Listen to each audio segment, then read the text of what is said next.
కేవలం భగవంతుని యొక్క నిర్వేదికమైనటువంటి కృప వల్ల భగవంతుడు కాపాడబడుతూ ఉన్నాడు అని చెప్పి ఎవరంటున్నారు?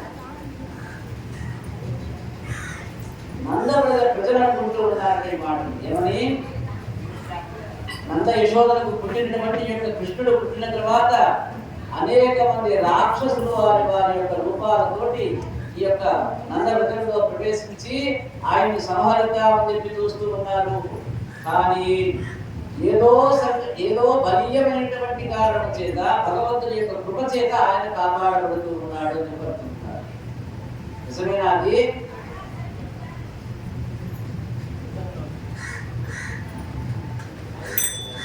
ఆయనే వాళ్ళని మోక్ష స్థితికి ప్రార్థన చేస్తూ ఉన్నాడు. వాళ్ళని సంహరించాలనేటువంటి నెపంతో వాళ్ళందరికీ మోక్షాన్ని ఇస్తూ ఉన్నాడు. ఇది మనం తెలుసుకోవాలి. ఇది భగవంతుని యొక్క వైభవము.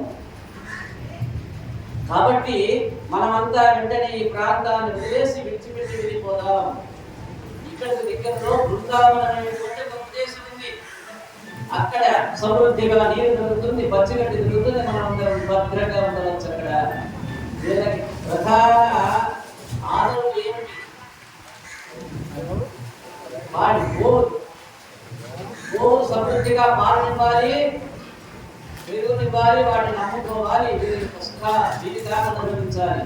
కాబట్టి గోవులు పెరగాలంటే ఏం కావాలి? గట్టి సమృద్ధిగా ఉండాలి. కాబట్టి అదిగో బృందావనమట, అక్కడ అద్భుతమైనటువంటి ఈ గడ్డి దొరుకుతుందట పశువులకి. మనం అందరం అక్కడికి వెళ్ళి సుఖాన్ని అనుభవిద్దామని చెప్పి అనుకున్నారు. గోకులంలో పెద్దవాడైనటువంటి గోనందుడు అనేటువంటి ఆయన ఉన్నాడు.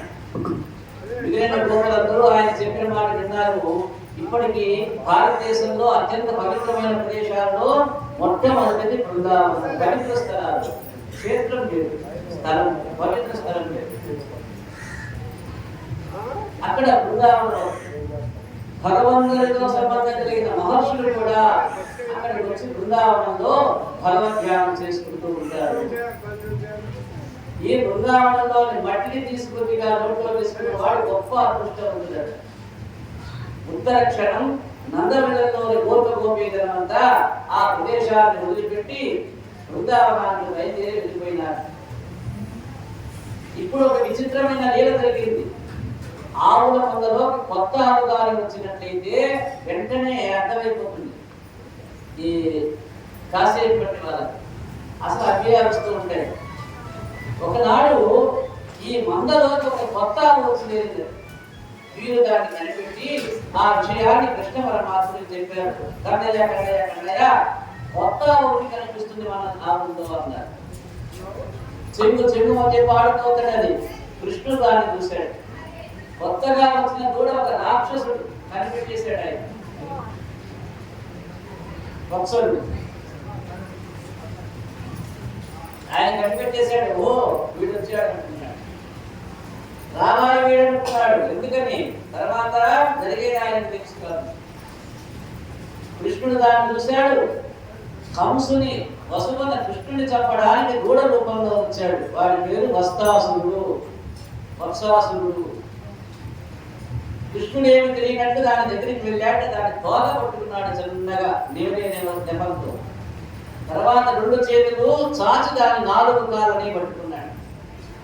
తర్వాత రెండు చేతులు చాచి దాని 4 కాళ్ళని పట్టి గవాన్న పైకెత్తాడు. తోకతో ఆ 4 కాళ్ళను చుట్టేశాడు.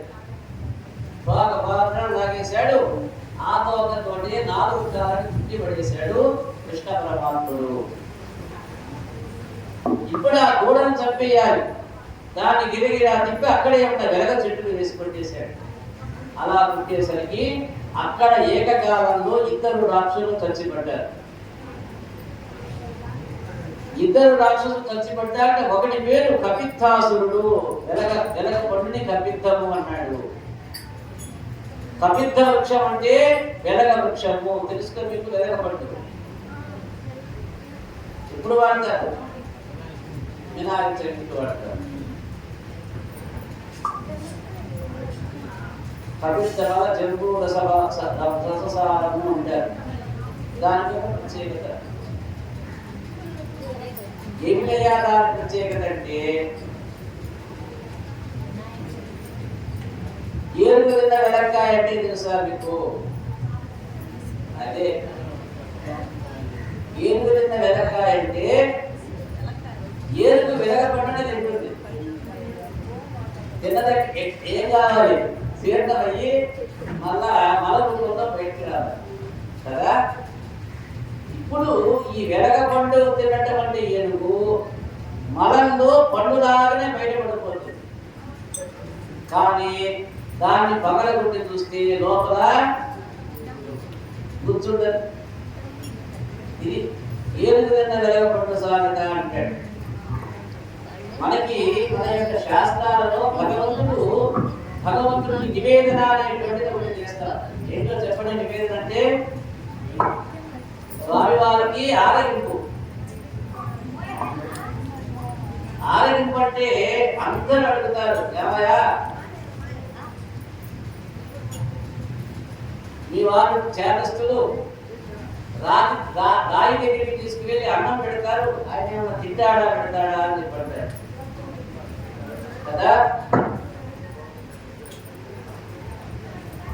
ఆయన అన్నం తినే పని అయితే ఎవరు ఆయనకి పెట్టగలరు? ఎంత పెట్టగలరు?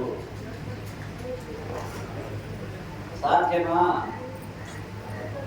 ఇలాంటి లోకాలని 14 లోకాలకి, ఈ 14 లోకాల్లో ఉండేటువంటి 85 కోట్ల జీవరాశులకి, ఇక్కడ ఉన్నటువంటి యొక్క విశ్వంలో ఉన్న అండపిండ బ్రహ్మాండములకి పోషణ శోషణ శక్తి ఇచ్చేటువంటి ఆ యొక్క పరమాత్ముడికి పెట్టదలుచుకుంటే ఆయన తినేది మనం పెట్టగలమా? పోషణ శోషణ రెండూ చేస్తున్నటువంటి భగవంతుడికి మనం ఎంత పెట్టగలం? ఆహారము లేదు. ఆయన ఎలాగైతే వెలగపండు తిన్న ఏనుగు తిన్న వెలగపండు యొక్క సారం ఏమైపోయిందో, అలానే భగవంతుడు ఆ యొక్క మనం పెట్టినటువంటి అన్నంలోని సారాన్ని మాత్రమే తాను గ్రహిస్తాడు. అది భుక్త రూపంలో మనకు అందిస్తాడు.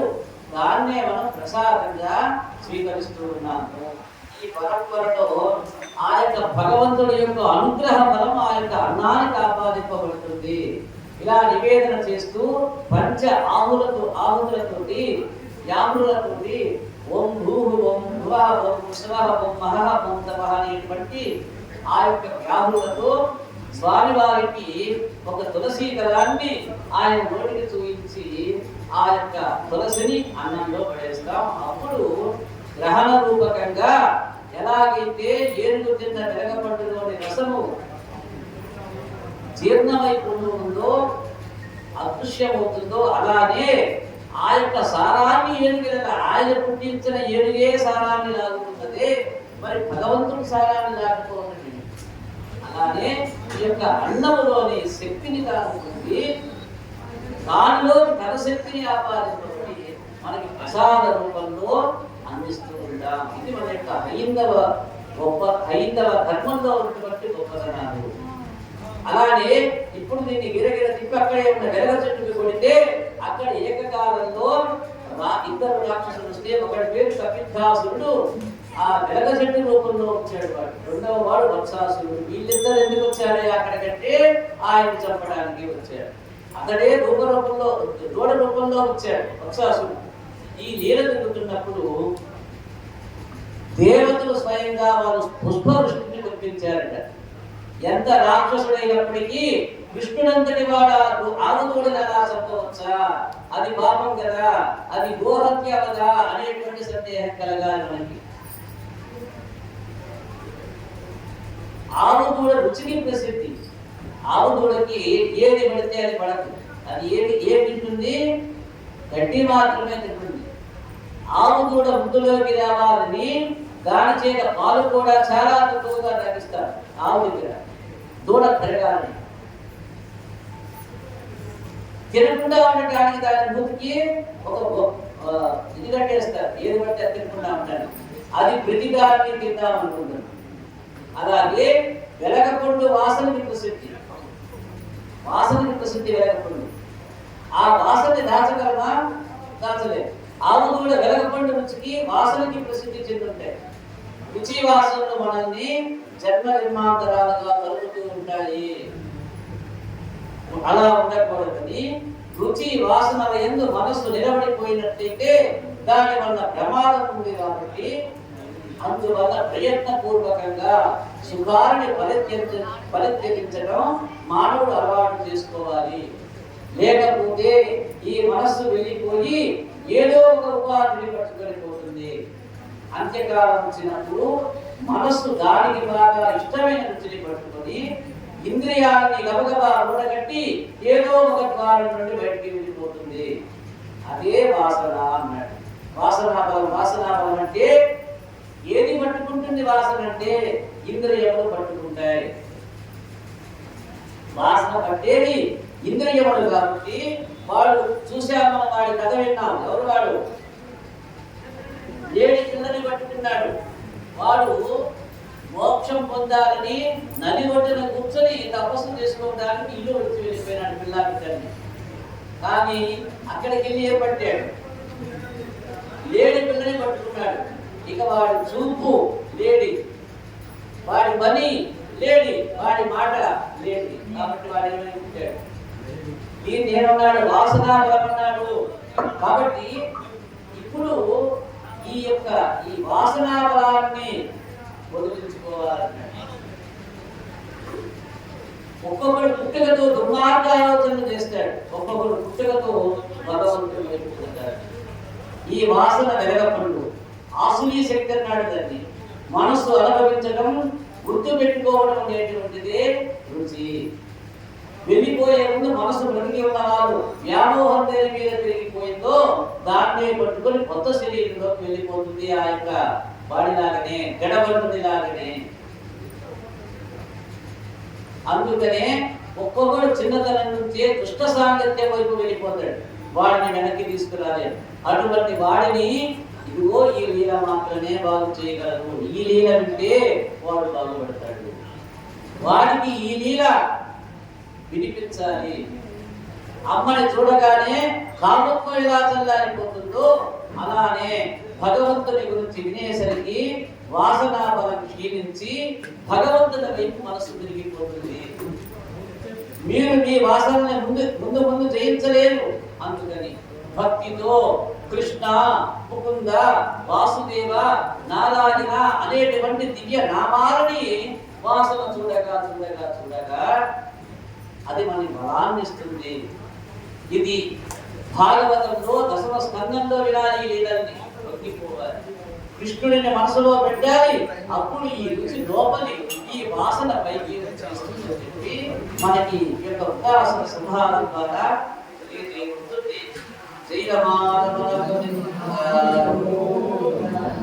ఒకనొక సమయంలో కంసుని వసులున్న కృష్ణ భగవానుని చంపడం కోసం అని చెప్పి ఒక రాక్షసుడు బయలుదేరాడు. ఆయన పేరు బకాసురుడు. బకము అంటే బొంగ, బకము అంటే బొంగ. ఆయన పెద్ద అంటే పేద రూపంలో ఉండేటువంటి బొంగ. ఇక్కడ గోపకులందరూ ఉదయాన్నే కృష్ణ బలరాములతో కలిసి ఓ సంపదనంతటిని తీసుకొని బృందావనానికి బయలుదేరారు. దేనికి? మేత కోసం. అన్నీ అక్కడే. వీళ్ళ ఆటలు పాటలు అన్ని చేతులు అన్నీ అక్కడే. పొద్దునే రావడం, సత్సంగం తినటం, వాటిని సంచుల్లో ఆహార పదార్థాలు మంచినీళ్ళు పెట్టుకోవటం, ఆవుల్ని తీసుకుని వెళ్ళటం, ఇవన్నీ అక్కడే మనలాగానే. అక్కడికి పోతే మళ్ళా రాత్రి కదా వచ్చేది. అలానే బాగుపడదు. సరే, అక్కడ ఒక పెద్ద పర్వతం అంత ఎత్తులో పెద్ద పొంగ కనపడిందంటే పిల్లలందరికీ. బొబ్బులు అన్ని పనుల్ని మానవేసి ఒకే విషయం మీద దృష్టి పెట్టి ధ్యానం చేస్తున్న వాడిలా తాను నోరు విప్పి మాట్లాడితే అది తన యొక్క సత్య రూపానికి భంగమన్న ఉద్దేశంతో మహాపురుషులైన వారు మౌనాన్ని ఆశ్రయించి ఎలా ఉంటారో అలా ఏ విధంగా ఇతర ఆలోచనలు లేకుండా శ్రీకృష్ణ పరమాత్మ మీదనే దృష్టి పెట్టి ఉన్నాడు. చూడండి ఇంకొక వింత.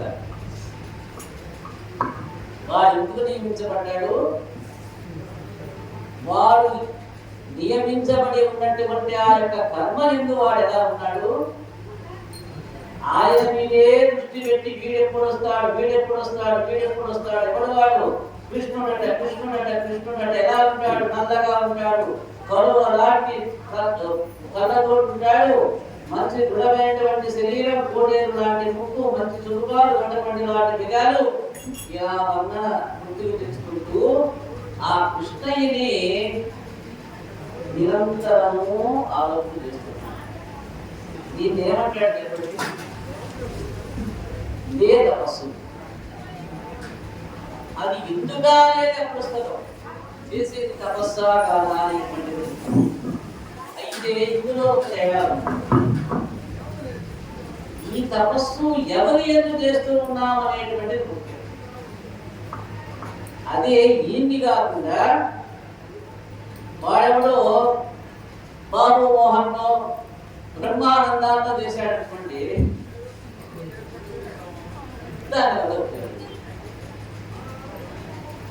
ఈ తపస్సు ఇప్పుడు కృష్ణుడు ఎందుకు చేస్తున్న దాకా కృష్ణుడు ఎందుకు చేస్తే ఈ రూపము, ఈ కన్ను అన్ని ఆయన అయితే.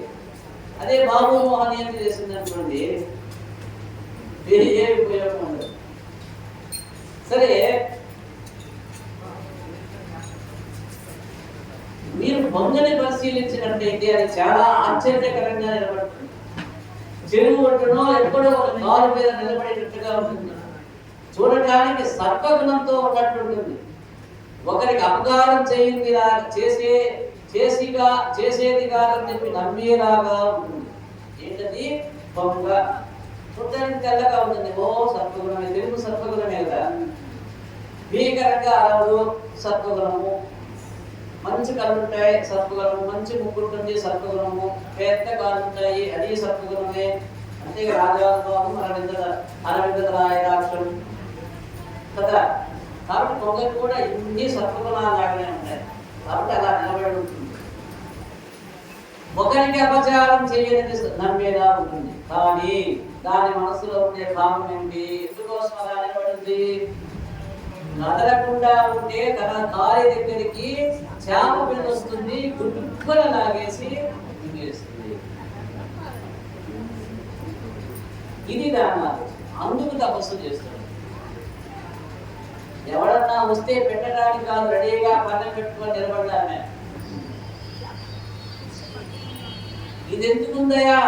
అదిగో చేప పిల్ల వస్తే దాని పక్కన మింగేసేయడానికి. అందుకని బకుడనే రాక్షసుడు కృష్ణుడిని చంపాలనే ఆలోచనతో అక్కడ వచ్చి నిలబడ్డాడు. ఏది కొత్తది కనబడినా కృష్ణుడికి చెప్పడం కోపకారులకి అలవాటైపోయింది. మనలాగనే ఏదన్నా కానీ గోవిందా అనగానే అందరం గోవిందాలంటే కదా. అలాగే వాళ్ళకు కూడా ఏది జరిగినా మంచి కానీ, చెడు కానీ, పెద్దది కానీ, చిన్నది కానీ, శుభకార్యం కానీ, అశుభకార్యం కానీ, ఎవరో పెద్ద మనిషి ఆడపిల్లైతే వీడికి చెప్పడం పెట్టు, అది కూడా వీడికే చెప్పేస్తారు. ఫస్ట్ అలవాటైపోయింది. ఆడపిల్ల పెద్ద మనిషి అయితే వీడికి చెప్పడం పెట్టి అంటే అలా అలవాటైపోయింది. అంటే అదే అలవాటుగా అయిపోయింది. కృష్ణ కృష్ణ కృష్ణ బొమ్మను చూడయా, అది ఎంత తెల్లగా పెద్దగా ఉందో చూడన్నారు. పాపం ఈయనకి ఎలాంటి శక్తి అంటే సహజంగా అయ్యా నా కడుపులో నొప్పిగా ఉందనగానే ఏదో నాడి పట్టుకున్నట్టు, ఆ నాడిలోనే ఆయనకి జబ్బు అర్థమైనట్టు కళ్ళతో సవరించుకొని కిందకి పైకి చూసి లైట్ వేసి కాసేపు నాలుగులాగి ఇవన్నీ చూసి ఇదిగో ఒక టెస్ట్ రాయించుకోరమని చెప్పి మా డాక్టర్ ఉన్నారు. సారీ,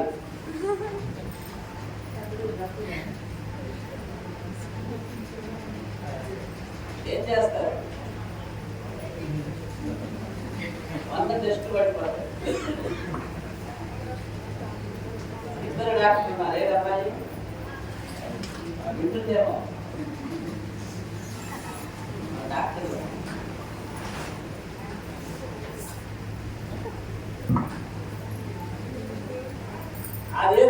వీడే అర్థమైపోయినట్టు, కానీ ఇంకా ఏదో ఉన్నది అన్నట్టు 100 టెస్టులు రాసేస్తారు. ఈయన అలా కాదు, వీడు అలా చూశాడో లేదో, ఎవడు వాడు కృష్ణుడు, అందుకని నేను కూడా వాడు నన్నేమంటలే, నేను కూడా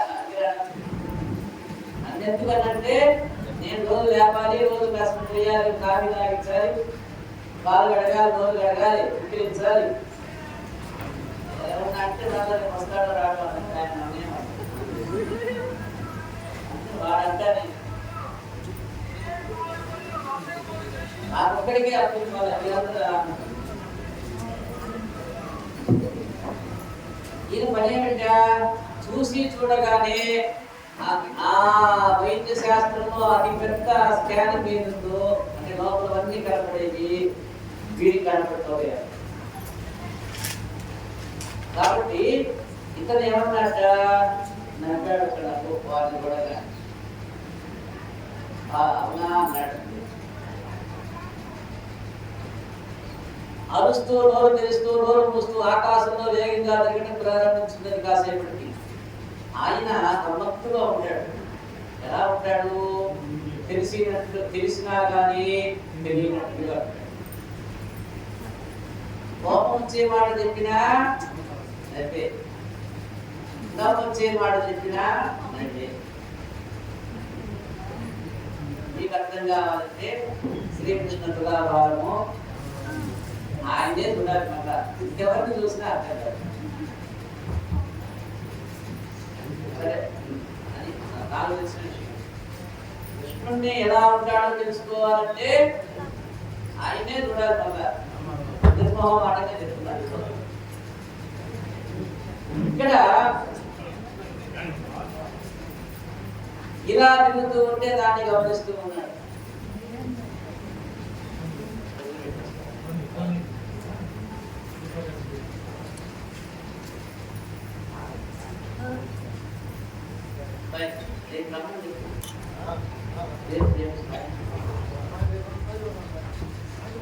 ఇప్పుడు అతి పెద్ద పక్షి తిరుగుతుంటే పిల్లలందరూ ఆశ్చర్యంతో చూస్తూ ఉన్నారు.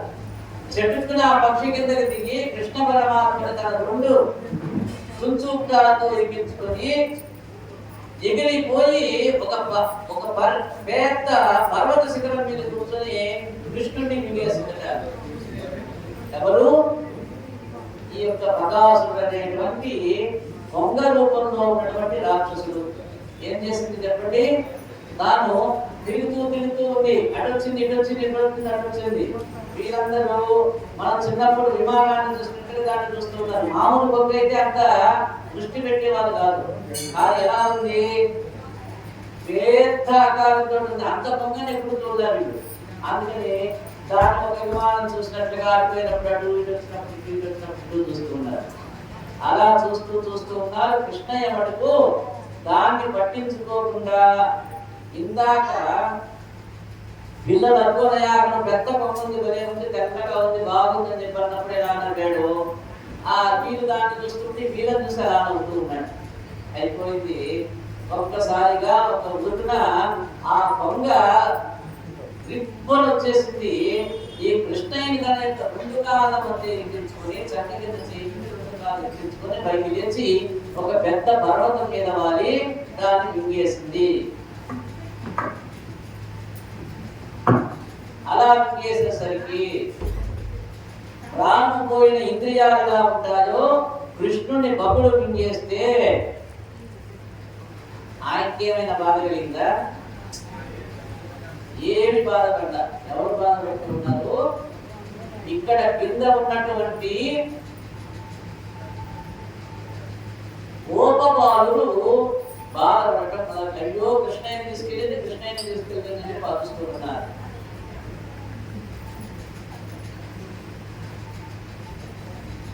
ఆయన లేని నాడు తమకు అస్తిత్వమే లేదని చెప్పి భావిస్తూ ఉన్నారు. ఇది భగవంతుని పట్ల వారికి ఉన్నటువంటి గౌరవం, ఇది వారికి ఉన్నటువంటి భక్తి. కృష్ణుడు భగవంతుడని వారికి తెలియదు, కానీ ఏదో స్నేహభావం. చూడండి, భగవంతుడి కంటే ఎక్కువ స్నేహభావాన్ని కలుగుతున్నారు. అంటే భగవంతుడు అంటే ఏమిటో ఆయన ఎలా ఉంటారో అలాంటి లక్షణం కాక ప్రేమ స్నేహంగానే అందరి భావాన్ని పెంచుకుని ఉన్నారట ఆ యొక్క కృష్ణ పరమాత్మ. ఆ పదార్థం అటువంటిది. ఏ వస్తువుని ప్రేమిస్తే ఆనందాన్ని మాత్రమే ఇవ్వగలదు, ఆ వస్తువు పరబ్రహ్మము అని చెప్పి తెలియనక్కరలేదు. అంటే ఆయన భగవంతుడు అనేటువంటిది పల్లె, కానీ ఆనందం మాత్రము బ్రహ్మానందాన్ని అనుభవిస్తూ ఉన్నారు. ఎప్పుడైతే వీరంతా ప్రాణాలు లేని ఇంద్రియాలలాగా అయిపోయారో, ఉత్తర క్షణంలో పొంగ కంఠమునందు ఉన్న కృష్ణ పరమాత్మ అగ్నిహోత్రంలాగా అయిపోయినాడు, లోపలికి వెళ్ళిపోయినాడు. ఆయన ఊరుకున్నాడా? ఇంతకు ముందులాగా నల్లగా చల్లగా ఉన్నాడా? లేదు, ఎర్రగా మారిపోయి ఒక అగ్నిహోత్రంలాగా వెలిగిపోతూ ఉన్నాడు. కంఠంలో ఉన్నవాడు బయట ఉన్న గోపబాలుడు ఆర్తిని గ్రహించాడు. ఈ బాలుని వెనక్కి తిరిగి పారిపోయినట్లయితే పరమాత్మ ఉత్తరక్షణం వైకుంఠానికి చేరగలడు. కానీ తన గురించి ఆర్తి పడుతున్న వాళ్ళు ఉన్నారు కాబట్టి ఇప్పుడు వెంటనే ఆయన మాదిరి దర్శనం ఇవ్వాలి.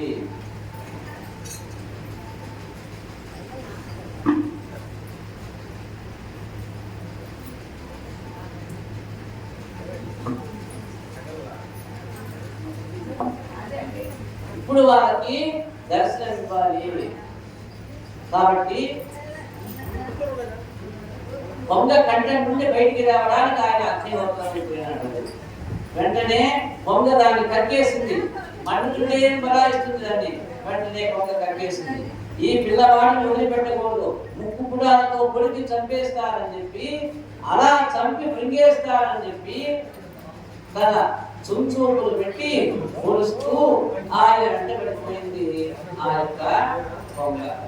అటువంటి దాన్ని చుంచూపుటాలను రెండింటినీ గట్టిగా పట్టుకొని గట్టి పైన చీల్చినట్టుగా చీల్చి కృష్ణుడు ఆ పక్షిని చంపించేశాడు. ఆ పక్షి పొంగగానే ఎందుకు రావాలి? వస్తే కృష్ణ పరమాత్మ లోపలికి వెళ్ళి బయటికి వచ్చి చంపాడు. అలా కాకుండా చంపకూడదా? ఒకడనే రాక్షసుడు ఎక్కడో లేడట, మనస్సులోనే ఉంటాడు ఒకడు. అతని పేరు దంభము అన్నాడు. దంభం అంటే మనం ఏమంటాం, బడాయి అంటాం. అలాంటిదే ఈ దంభం అనేటువంటి. దంభం అంటే పైకి ఒకలా కనపడుతూ లోపల మరొకలా ఉండటం. దంభాన్ని నిగ్రహించలేదు. ఇది పైకి ఒకలా ఉంటుంది, లోపల ఒకటిగా ఉంటుంది. ప్రతి క్షణం వెన్నంటి ఉంటుందండి.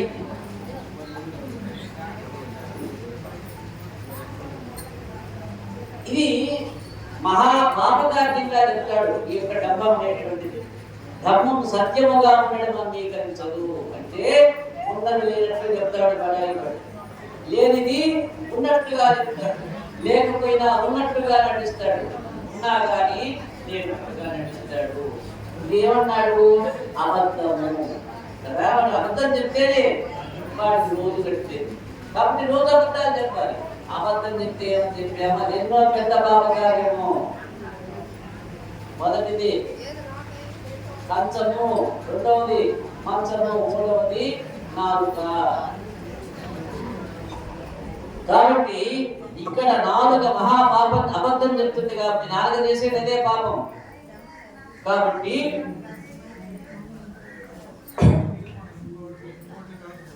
దంభము సత్యముగా ఉండటం అంగీకరించదు. కాబట్టి సత్యం అంటే ఎవరు? కృష్ణ పరమాత్ముడు. కాబట్టి మీకు మంత్రం ఒకటి రోజు వినిపిస్తున్నారు పిల్లలు. సత్య సత్య సత్య సత్య సంకల్ప సత్యమా మంత్రం విన్నారా? సత్యమావాహయామి, వేణుధరమావాహయామి, కృష్ణమావాహయామి, భక్తవత్సలమావాహయామి. ఆయన పేరు లేదు. కాబట్టి మనము ఒక శుభకార్యం ఎందు మన యొక్క స్వగృహంలో సత్యదేవ వ్రతాన్ని చేస్తాము. ఆ సత్యనారాయణుడు అంటే కృష్ణుడే, వేరొకరు కాదు. శుభకార్యముల ఎందు కాదు, ప్రతి 3 సంవత్సరాలకు ఒకసారి గృహమున సత్యదేవ వ్రతము జరిపిన వాడు సంతోషాన్ని పొందుతాడు, సుఖాన్ని ఆస్వాదిస్తాడు. ఇది నిజము నిజము నిజము. కాబట్టి దాన్ని సత్యదేవుడు, సత్యదేవ వ్రతము అన్నాడు. కాబట్టి సత్యం అంటే కృష్ణుడు, కృష్ణుడిని తినేస్తానంటుంది ఆమె. లోపల ఎలా ఉన్నామో పైన కూడా అలా ఉండే ప్రయత్నం మొదలు పెట్టాలి మనిషి. అందుకు భగవంతుని స్మరణ చేయడం మొదలు పెట్టాలి. కాబట్టి భగవన్నామం జరిగితే ఏమవుతుంది?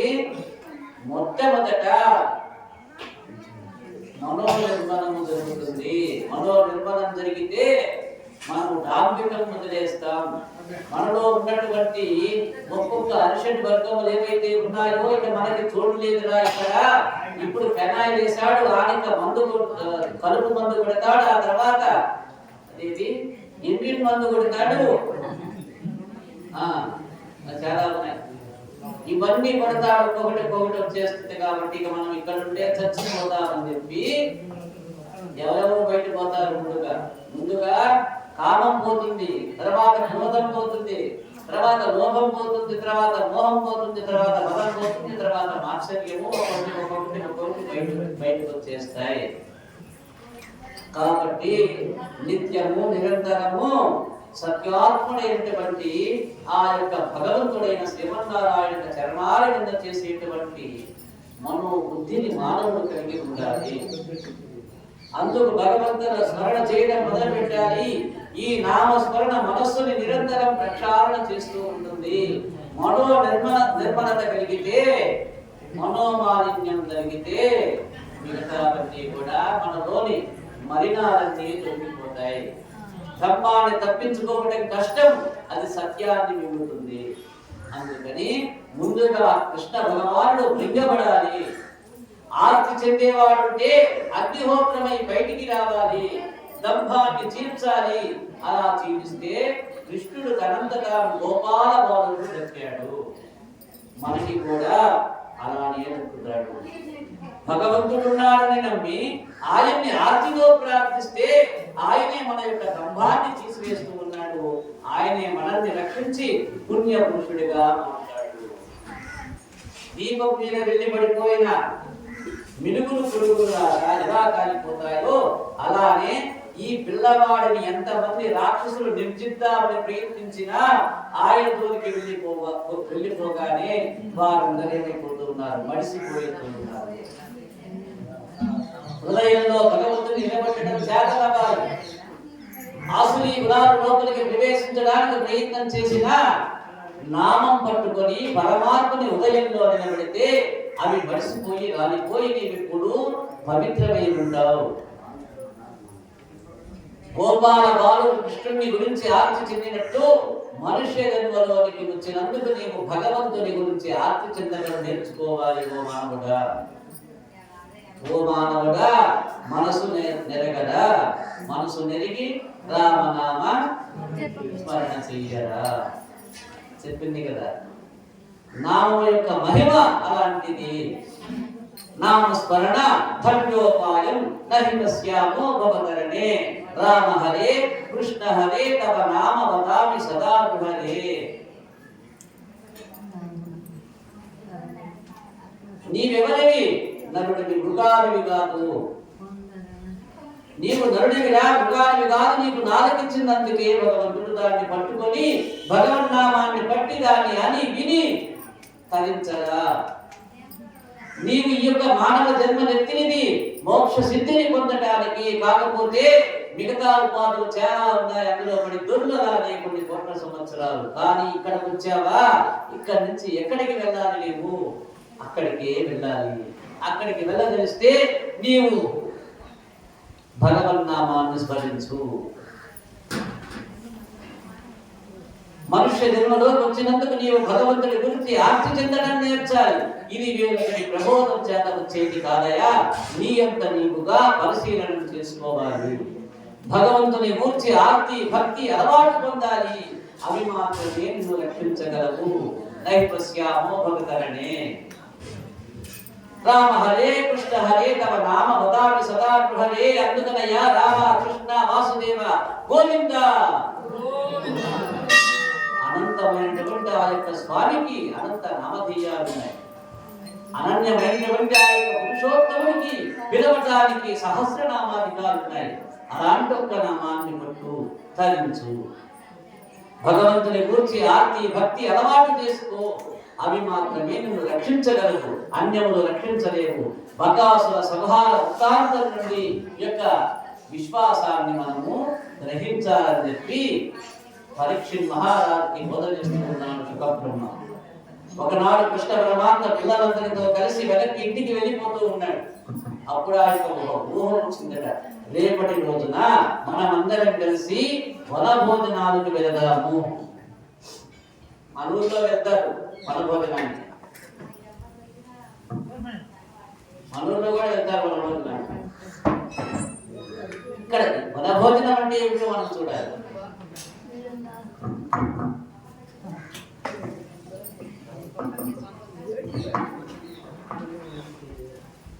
వనభోజనాలకు వెళ్దాం కాబట్టి ఓ పిల్లలారా, రేపు పొద్దున మీరందరూ బయలుదేరేటప్పుడు చక్కగా చిక్కాలు పెట్టుకుని అందులో మీకు ఇష్టమైన మధురమైనటువంటి పదార్థాలు పెట్టుకుని రావాలి. మనందరం కలిసి వెళ్తామన్నాడు. అరణ్యంలో మనమందరం కలిసి కూర్చొని తెచ్చుకున్నారు. చట్టంగా ఆరగిద్దామన్నాడు. కృష్ణుడు పిల్లలకి ఎంత చెబితే వారంతా చేయవలసిందే.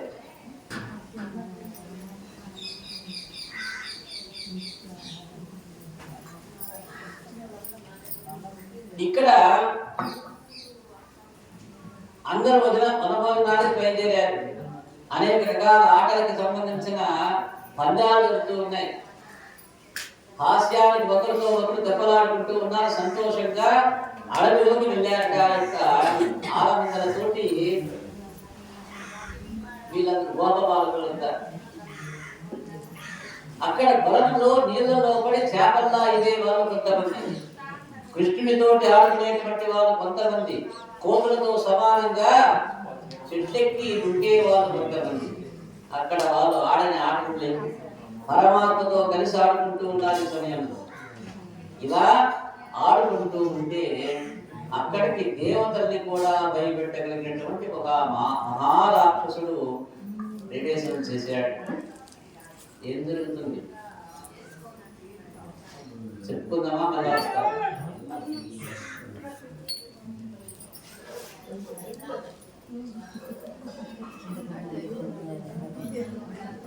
ఆ రాక్షసుడు వచ్చేసాడు ఇక్కడికి. వాడి పేరు అఘాసురుడు అనేటువంటి వాడు. అఘాసురుడు అఘమంటే మనలో ఉండేది ఏముంది? మనలో ఎక్కువగా చెప్పండి, పాపము ఏముంది? పాపం ఉంది మనలో ఎక్కువ. ఎవరు తోపివేశారు? తోపమేం పనిలే, మనం చేసే నిత్య కర్మలే అవి చెప్తూ ఉంటాయి. మనకి అఘమంటే పాపం. అతను బకాసురునికి సోదరుడు యొక్క అఘాసురుడు. నా సోదరుడైన బకాసురుని కృష్ణుడు నిర్జించాడట. నిర్జించడము అంటే చంపడం. బాల గోపాలందరికీ ప్రాణ సమానమైన వాడు కృష్ణుడు కాబట్టి ఈ కృష్ణుడిని చంపి తినేస్తారనుకున్నాడు. వాడు వచ్చి కొండ చిలువ రూపంలో దారికి అడ్డంగా పడుకున్నాడు. కొండ చిలువ వెంటాడి ఏ ప్రాణిని చంపలేదు. ఎందుకని? అది అసలు నడవలేదు, పాకలేదు. ఎక్కడ ఉన్నది అక్కడే ఉంటుంది, నెమ్మదిగా ఉంటుంది. కాబట్టి అది వెంటాడి దేన్ని చంపలేదు. అది పట్టింది అంటే ఇక వదలదు, మింగివేయటమే. అది ఏ చెట్టుకో చుట్టుకున్నప్పుడు లోపల ఉన్న ప్రాణి విరిగిపోతుంది. దాన్ని అలాగే జీర్ణం చేసుకుంటుంది. ఇది కొండ చిలువ యొక్క లక్షణము. ఇప్పుడు అఘాసుడు అనే కొండ చిలువ మార్గానికి అడ్డంగా పడుకుని ఉన్నది. దాని నోటి పై దవడ ఆకాశానికి పెట్టింది. అంటే ఇలా తెలుసుంది, అది ఎక్కడో అందుంది, కింద దవడ కింద నేల కాలుతుంది. గుహలాగా తయారైపోయింది. వచ్చే దోమలో అడ్డంగా పడుకొని నోరు తెరిచలా అని ఉంటే ఆ వచ్చేది కనపట్టలా, అది రోడ్డులాగానే ఉన్నది. అందరూ ఏం చేస్తూ ఉన్నారు? ఈ గోవులు గోపబాలులు వీళ్ళందరూ దానికి అడ్డంగా పడి ఉన్న దాన్ని గుర్తించి దాన్ని కొండ చిలువగా నిర్ధారించుకున్నారు. ఏం చెయ్యాలా అని వాళ్ళు వెనక్కి తిరిగి చూశారు. వెనక చిన్ని కృష్ణుడు నవ్వుతూ కనపడ్డాడు. వీళ్ళన్నారట, బకాసురుని చంపిన కృష్ణుడు మన వెనకదాల ఉన్నాడు. అదిగో ఆయన ఉన్నాడుగా అక్కడ, ఏం భయం లేదనుకున్నారు. ఆయన మన వెనకనే ఉన్నాడు. ఎదురు కొండ చిలువ ఉంటే మనకి ఏమిటి భయం? దీని అబ్బ మొగుడు వచ్చినా మనకి ఏమి ఇబ్బంది లేదనుకున్నాడు. మనం వెళ్ళిపోదాం అలానే అని చెప్పి వాళ్ళు నంపుకుంటూ వారి చిట్టాలు పట్టుకొని ఆవుల్ని, దూడల్ని, ఎద్దుల్ని అన్నిటినీ ఆ కొండ చిలువ నోట్లోకి తోలేసి వారు కూడా అందులోనే ప్రవేశం చేసేసారు. చూడండి, ఆ కొండ చిలువ అగాసురుడని కృష్ణుడికి తెలుసు. ధూర్త అగాసురుడు అడ్డంగా పడుకున్నాడు. గోపబాలులందరూ నేనున్నానని చెప్పి గో సంపదతో సహా అగాసురుని నోటి లోపలికి వెళ్ళిపోయినారు. ఆయన ఉన్నాడు కదా అని చెప్పి వాళ్ళ లోపలికి వెళ్ళిపోయినారు.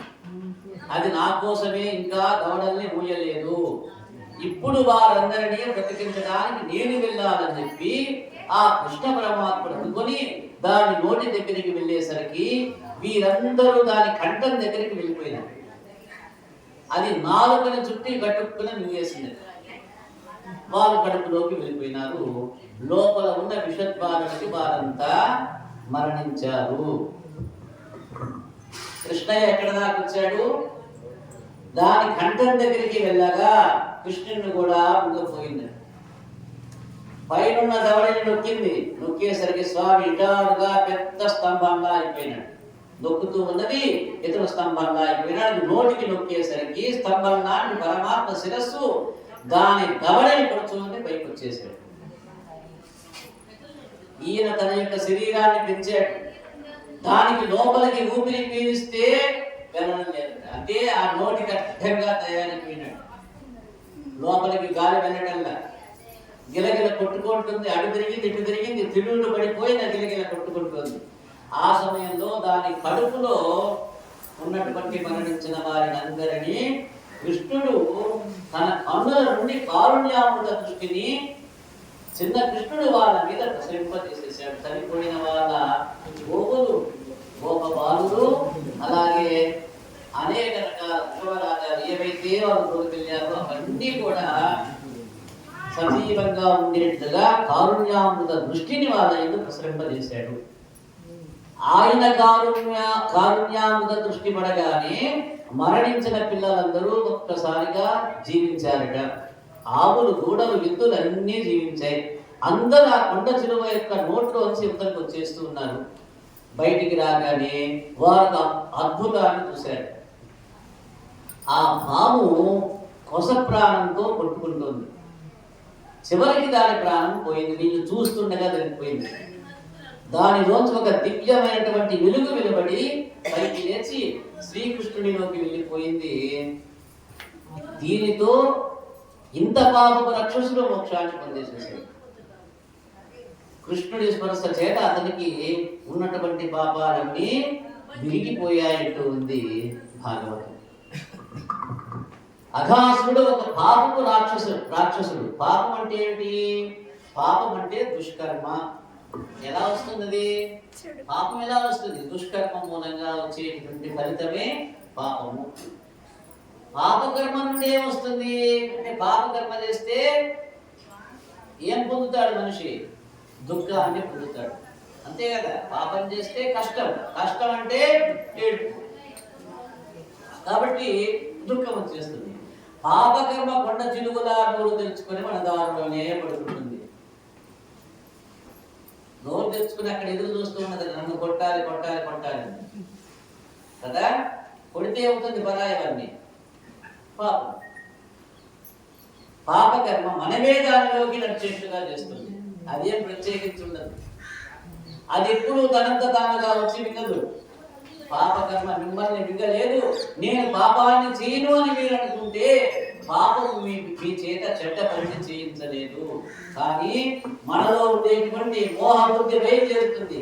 ఏదో ఒకటికి ఒక సుఖాన్ని పోలి పర్వాలేదులే చేసేద్దాములే అనుకుని పాపపు పనిని చేస్తాడు. అనుకుని కొండ చిలువ నోట్లోకి వెళ్ళే వెళ్ళిపోయినారు. లోపలికి వెళ్ళిన వాళ్ళకి పాపకర్మ పుణ్యకర్మ అంటే ఏమిటో తెలియాలంటే, సత్కర్మకి దుష్కర్మకి భేదం తెలియాలంటే స్పష్టంగా చెప్తుంది. ఇదిగో భాగవతం కూడా ఏం పలికింది? సత్కర్మ దుష్కర్మ ఎలా మేము లెక్క వేసుకోవాలంటే, ఎలా లెక్క అంటే వేదము చెప్తుంది ఈ యొక్క విషయాన్ని. ఇక ఏది కూడా చెప్పలేదు. యొక్క విషయాన్ని దుష్కర్మ సత్కర్మ దుష్కర్మ వేదం తెలియాలంటే వేదం తెలియాలి, అందులో ధర్మానికి సంబంధించిన భాగాలను చదవాలి, పెద్దల దగ్గర శ్రవణం చేయాలి. గోపాల బాలకి ఇవన్నీ తెలియవు. పాపకర్మకి దేవతలు కూడా భయపడతారు. అటువంటి పాపకర్మ ఎందుకు వీళ్ళు లోపలికి వెళ్ళిపోయినారు. కానీ వెళుతున్నప్పుడు ఒక పని చేశారట. ఎలా వెళ్ళారు వాళ్ళ లోపలికి? వెనక కృష్ణుడున్నాడు, వెనక కృష్ణుడున్నాడు అని చెప్పి వాళ్ళు లోపలికి వెళ్ళారు. వెళ్తూ వెళ్తూ కృష్ణ ఉన్నావు కదా అనుకుంటూ వాళ్ళకి తెలిసి వెళ్తూ ఉన్నారు లోపలికి. ఏమని? ఇదిగో నిన్న జరిగింది కదా, చూశాం కదా కదా బకాసురుడు అదిగో ఆయన్ని చంపితేనే మిగితేనే ఆయన అగ్నిలాగా బయటకు వచ్చేసేసాడు. అగ్ని కంటే ఇంకా సత్యం ఏమిటి? అగ్ని నమ్మకపోతే ఇంకెవరిని నమ్ముతావు? అంతటి వాడు అక్కడ ఉంటే మనకి భయం ఏమిటి? ఆయన ఆగమని చెప్పలేదు కదా మనల్ని. అంటే వీళ్ళందరూ వెనక్కి చూస్తే ఆయన ముందు ఉన్నాడు కాబట్టి అంతే వెళ్ళచ్చు. కృష్ణుని నమ్మితే నీవు ఏదైనా చేయవచ్చు.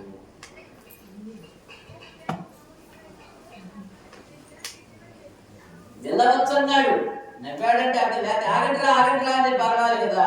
మనల్ని ఆయన చూశాడు, మనం ఆయన చూసాం. ఆయన వెనకే ఉన్నాడు, ఆయన మనల్ని చూస్తూ ఉన్నాడు. నవ్వుతూ నిలబడి ఉన్నాడు. ఆపాల్సిన పని ఉంటే ఆపేవాడు కదా.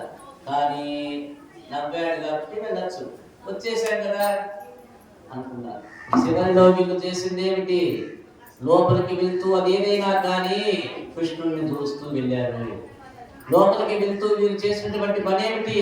ఆయన్ని నమ్ముతూ వెళ్ళారు. లోపలికి వెళ్తూ వీరు చేసిన పని ఏమిటి? ఆయన్ని అనుకుంటూ వెళ్ళారు. ఇంతకంటే కర్మలేమిటి మనుషులు? ఏ కర్మ కావాలి నీవు సుఖం పొందడానికి? ఇంతకంటే ఏ కర్మ చేయాలి నువ్వు ఆనందాన్ని అనుభవించడానికి? ఇంతకంటే ఇక ఏ కర్మ చేయాలి నీవు బ్రతకటానికి? ఏమక్కర్లేదా? పట్టవలసిందల్లా కృష్ణ పాదము, అనవలసింది కృష్ణనామము, వినవలసింది కృష్ణ గాథలు, చూడవలసింది ఆయన యొక్క దివ్య మంగళ లీలా స్వరూప విశేషత్వములు. జై రమారమణ గోవింద వాసుదేవ వాసుదేవ వాసుదేవ.